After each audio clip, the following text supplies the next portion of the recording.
Esther, chapitre 4. Mardochée, ayant appris tout ce qui se passait, déchira ses vêtements, s'enveloppa d'un sac et se couvrit de cendres. Puis il alla au milieu de la ville en poussant avec force des cris amers, et se rendit jusqu'à la porte du roi, dont l'entrée était interdite à toute personne revêtue d'un sac. Dans chaque province, partout où arrivait l'ordre du roi et son édit, il y eut une grande désolation parmi les Juifs. Ils jeûnaient, pleuraient et se lamentaient, et beaucoup se couchaient sur le sac et la cendre. Les servantes d'Esther et ses eunuques vinrent lui annoncer cela, et la reine fut très effrayée.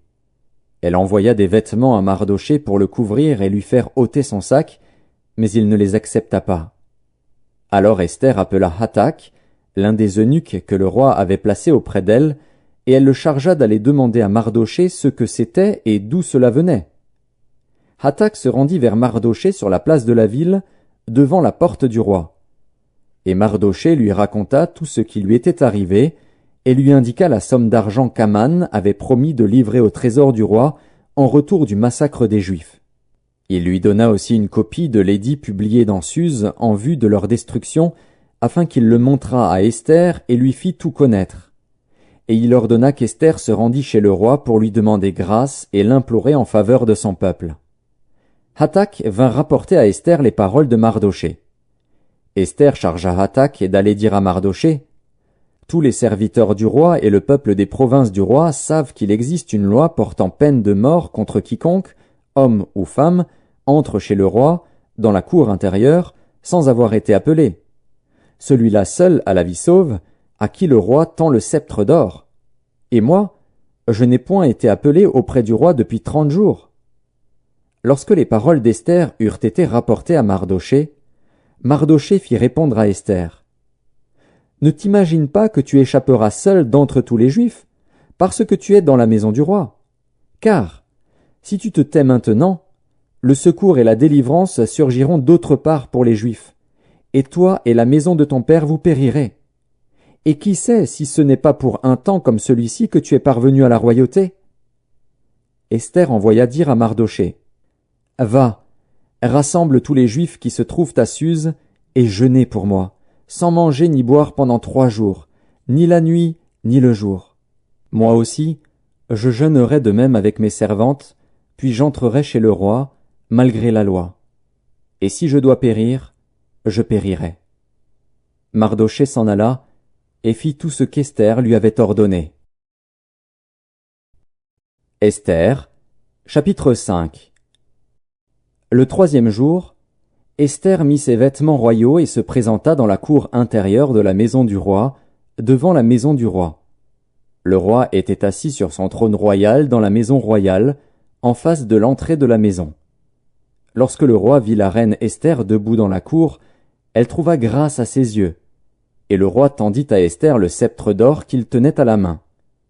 Esther s'approcha et toucha le bout du sceptre.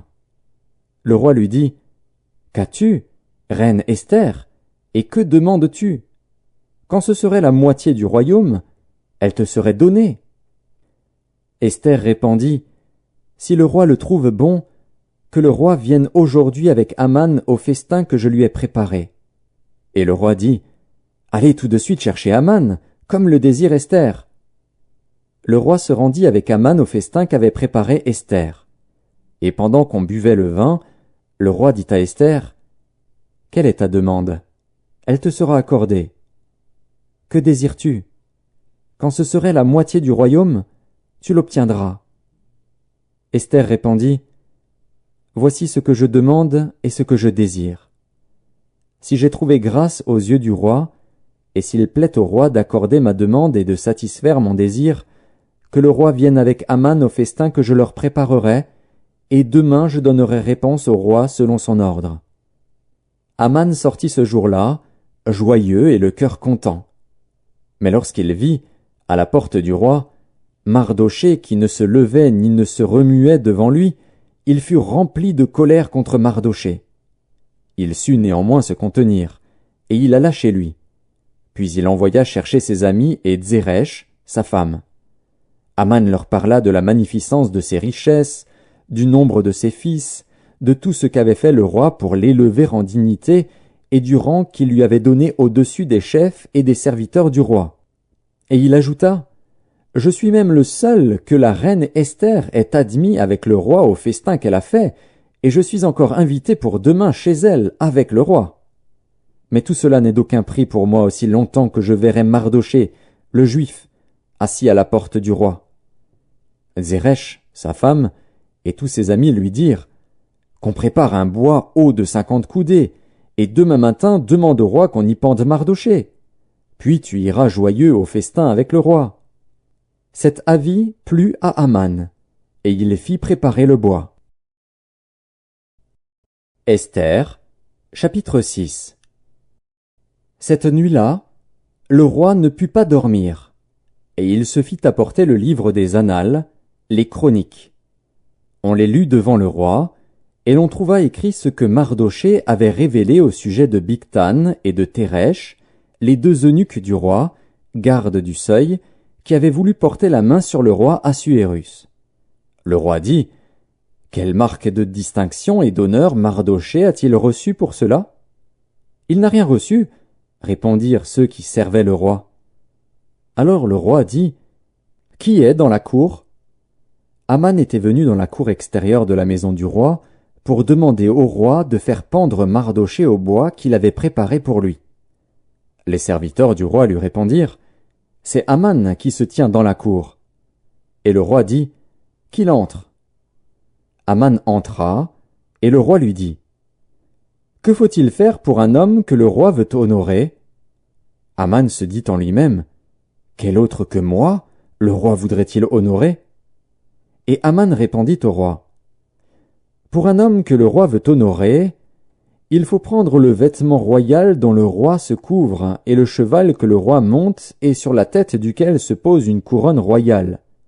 Remettre le vêtement et le cheval à l'un des principaux chefs du roi, puis revêtir l'homme que le roi veut honorer, le promener à cheval à travers la place de la ville et crier devant lui, « C'est ainsi que l'on fait à l'homme que le roi veut honorer. » Le roi dit à Aman, « Prends tout de suite le vêtement et le cheval, comme tu l'as dit, et fais ainsi pour Mardochée, le juif, qui est assis à la porte du roi. Ne néglige rien de tout ce que tu as mentionné. » Et Aman prit le vêtement et le cheval, il revêtit Mardochée, il le promena à cheval à travers la place de la ville, et il cria devant lui, « C'est ainsi que l'on fait à l'homme que le roi veut honorer. » Mardochée retourna à la porte du roi, et Aman se rendit en hâte chez lui, désolé et la tête voilée. Aman raconta à Zeresh, sa femme, et à tous ses amis, tout ce qui lui était arrivé.